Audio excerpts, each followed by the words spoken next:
What's up, everybody? Derek Anderson, the DA. All right, here's my out of the theater review for Argylle. Not a good movie, okay? Not a good movie at all.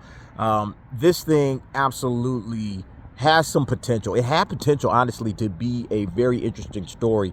And there's about a 30-minute passage in the middle of the movie as the plot begins to unfold, and you're like, okay, I see some potential here. I see where this thing could possibly be going, and then it just goes into full schlock territory, and it just gets trashy at the end. I mean, the end is just absolutely disastrous. The beginning is very slow. It takes a long time to get to the interesting parts of the film, so that's a definite minus to this thing. And listen, I like Vaughn, man. I like Matthew Vaughn. I liked Kick-Ass. I enjoyed the Kingman series. I thought X-Men First Class was good. I mean, he's a good director, but, I think he went a little bit too overboard with this film, because this film is it's all over the place at some points.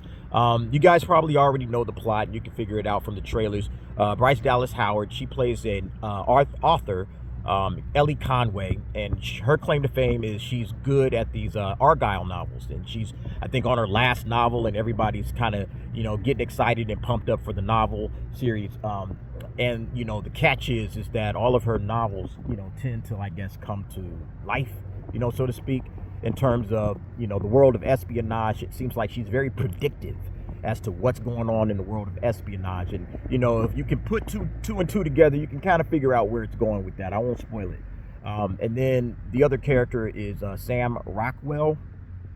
He plays this character. I got a chuckle out of it. He plays a character called Aiden, which you guys, if you've read one of my books, Margaret Gum and the Song of Solomon, Aiden is the lead character in that. I kind of got a chuckle out of that one. But his role is basically he's there to kind of help Ellie Conway along the way as she is, suddenly being assaulted. They're trying to kidnap her. They're trying to kill her. There's spies on her case. So, all of a sudden, her life just, gets turned upside down.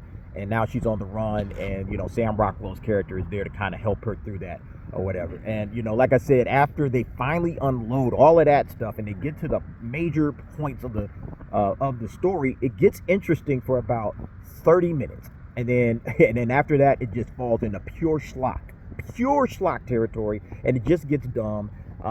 There's a slight romance in there. I don't think that's a spoiler. There is a slight romance to this thing, but look, I just don't think this was well done. I don't think this was well executed at all. I mean, nice attempt for something, original. Hey, hats off to originality. No problems there. It's good to see people trying new things, stepping out of the superhero genre, and okay, let's do something fun with the spy genre. And there's a lot of fun if you just kind of leave your brain at the door.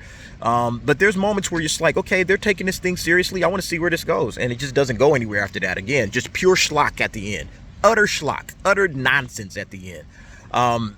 There's I don't want to spoil it.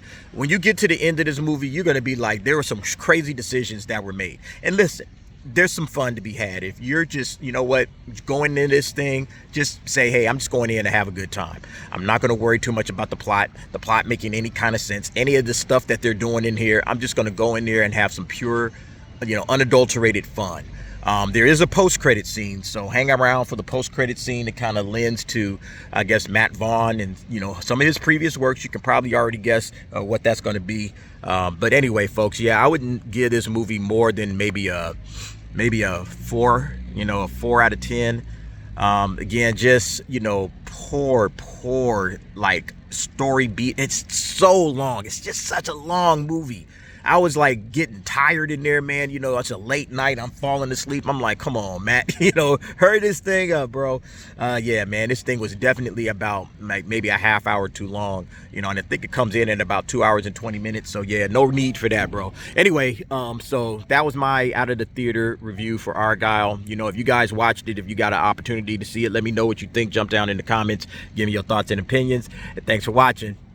See you next time.